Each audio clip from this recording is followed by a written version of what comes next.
You're standing in a stone cell. The walls are damp, the ceiling is low. Somewhere above you, 50,000 people are screaming. In a few minutes, a gate will open. You'll walk out into sunlight so bright it blinds you. And then, someone is going to try to kill you, with a sword, in front of a cheering crowd, for entertainment. Welcome to your life as a Roman gladiator. And no, it's nothing like the movies. Let's start with how you got here, because you didn't sign up for this. Most gladiators didn't. Over half were slaves, prisoners of war dragged from conquered territories across the empire. Others were criminals, sentenced to the arena as punishment. Some were sentenced ad gladium, meaning you were expected to die within a year. Others were sentenced ad ludum, meaning you might earn release after 3 years, if you survived. Big if. But here's the part most people don't know. Some gladiators were volunteers, free men, usually poor, desperate, or drowning in debt, who walked into a gladiator school and signed a contract. That contract had a name, the Sacramentum Gladiatorum. By signing it, you legally agreed to be burned, bound, beaten, and killed by the sword. You gave up your legal rights, your social status, your freedom, in exchange for food, shelter, training, and the slim chance of fortune and fame. That's how bad poverty was in ancient Rome. The arena looked like a better option. You now live in a gladiator school called a Ludus. The largest was the Ludus Magnus in Rome, built directly next to the Colosseum and connected by an underground tunnel. Your school might hold several hundred fighters. You sleep in a small cell. You eat under supervision. You train under orders. The man who owns you is called a lanista, usually a former gladiator himself. You are his property, and you are his investment. Let's talk about your diet. You might expect a gladiator to eat meat, like a warrior. You'd be wrong. Gladiators were nicknamed hordeari, barley men. Your diet is mostly barley, beans, oatmeal, and dried fruit. High carb, low protein. Not because your owner is cheap, but because fat absorbs sword cuts better than muscle. A layer of fat over your muscles means a blade can slice your skin and look spectacular for the crowd, without hitting anything vital. You're being fattened up to bleed better. Training starts before dawn. You wake when guards unlock your cell. Breakfast is eaten in silence. Then you drill. First, the Palus, a 6-foot wooden stake driven into the ground. You attack it with a wooden sword that weighs twice as much as a real one. For hours. This builds muscle memory, endurance, and striking technique. Then you spar with wooden weapons against other gladiators. Your trainers are called doctores, specialists in specific fighting styles. Every movement is rehearsed. This isn't a brawl. It's choreography with real consequences. You're assigned a fighting type. You don't choose. If you're a Murmillo, you carry a heavy rectangular shield and a short sword called a gladius. If you're a Retiarius, you fight with a net and a trident. No helmet, almost no armor. If you're a Thraex, you carry a curved sword and a small shield. If you're a Secutor, you're built to chase down the Retiarius, with a smooth helmet designed so the net can't grip it. Each type is designed to fight a specific opponent. It's not random. It's engineered matchmaking for maximum drama. You fight 2 to 3 times a year. That's it. Not every week, not every month. 2 to 3 times. Because you're expensive. Your training, your food, your medical care, all of that costs money. If you die, the person who sponsored the games pays your owner a fee based on your ranking. So the lanista doesn't want you to die. The sponsor doesn't want to pay the fee.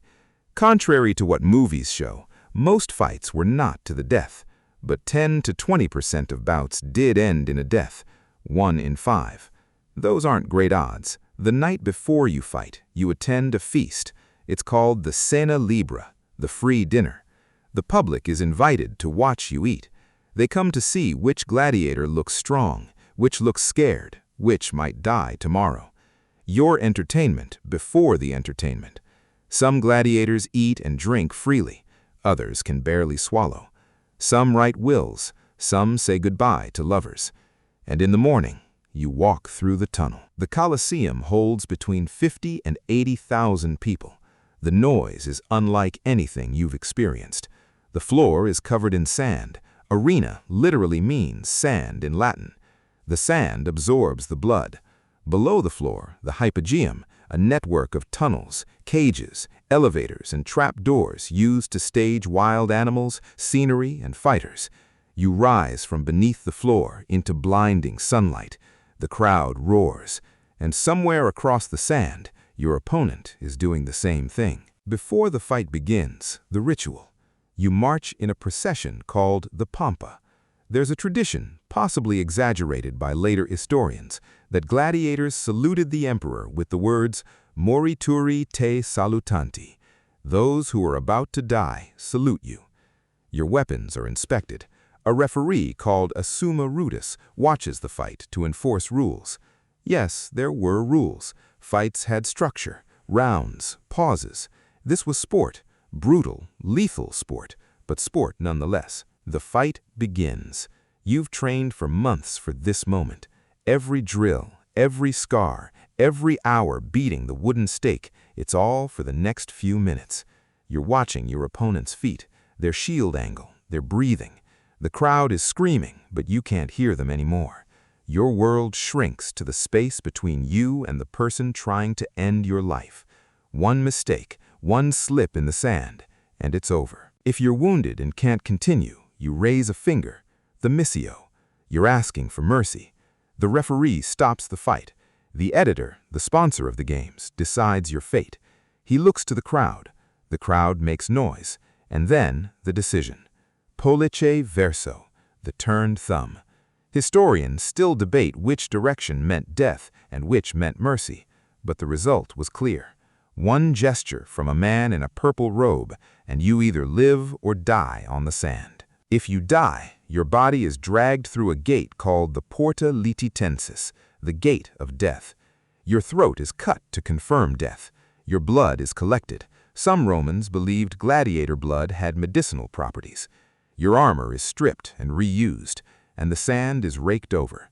The next fight begins within minutes.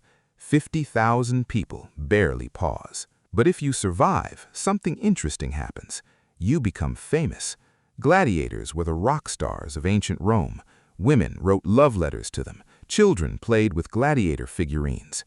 Tavern walls were covered in gladiator graffiti. Salatus the Thraex makes all the girls sigh. Successful gladiators earned prize money, gifts from wealthy patrons, and genuine celebrity status. Some became so popular that emperors resented them. If you win enough fights or serve long enough, you might receive the Rudis, a small wooden sword. It means freedom. You can walk out of the Ludus and never fight again. Some gladiators who earned the Rudis actually went back to the arena voluntarily because the fame, the money, and the adrenaline were addictive, or because life outside the arena for a former slave with no skills and no connections was its own kind of prison. The medical care was surprisingly advanced. Gladiator schools employed their own doctors. The famous physician Galen, one of the most important medical minds in history, started his career treating gladiators. Broken bones were set, deep cuts were stitched, infections were treated with wine and vinegar.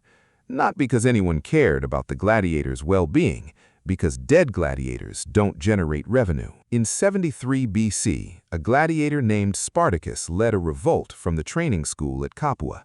He started with 70 escaped fighters armed with kitchen knives.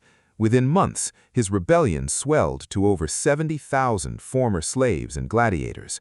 For 2 years, Spartacus defeated multiple Roman armies and terrified the most powerful empire on earth.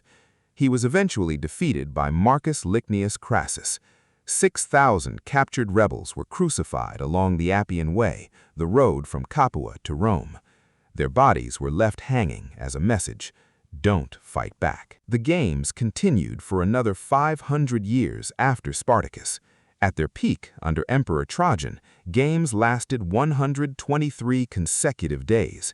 11,000 animals were killed. Thousands of gladiators fought. The Colosseum's floor was sometimes flooded for mock naval battles. The scale was staggering, and it was all designed for one purpose: to keep the Roman people entertained and distracted. Bread and circuses. Give the people food and spectacle, and they won't question who's in charge. Now here's where this connects to what we talk about on this channel. The gladiatorial system wasn't just entertainment, it was a machine built on control. Control over bodies, over perception, over public emotion. The emperor decided who lived and who died with a gesture. The crowd believed they had power, but their reactions were managed, manipulated, and staged.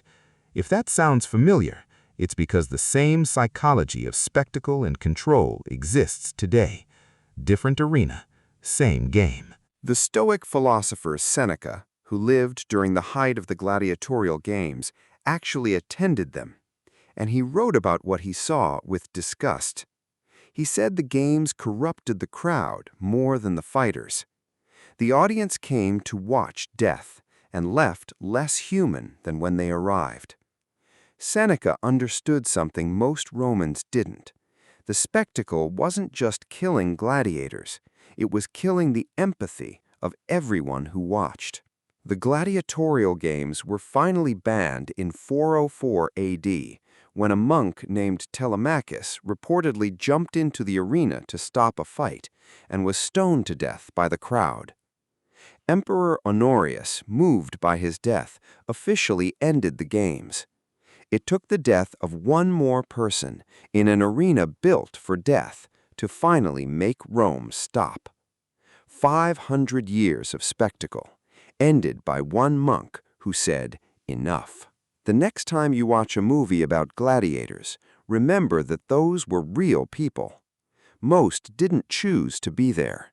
They were slaves, prisoners, and desperate men who traded their freedom for survival.